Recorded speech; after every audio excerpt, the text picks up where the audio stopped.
কিছু কিছু প্রশ্নের উত্তর না আমার বড্ড জানতে ইচ্ছে করে। সেই প্রশ্নগুলোর উত্তর খুঁজতে খুঁজতে আমি ক্লান্ত। জানি না সেই প্রশ্নগুলোর উত্তর আমার কোথায় মিলবে।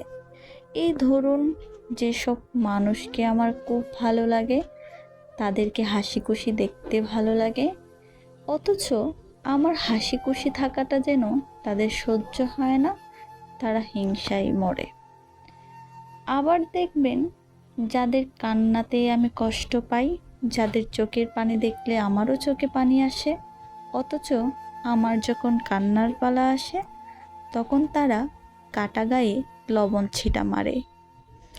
যাদের সুখ দেখলে আমার এতটা ভালো লাগে, যাদের হাসি দেখলে আমার এতটা ভালো লাগে, অথচ আমার হাসি থাকা, আমার খুশি থাকা দেখলে যেন তারা জলে পুড়ে মরে। যাদের পাশে আমি সবসময় থাকতে চাই, তারা যেন আমার পাশে বাধ্য হয়ে চলে।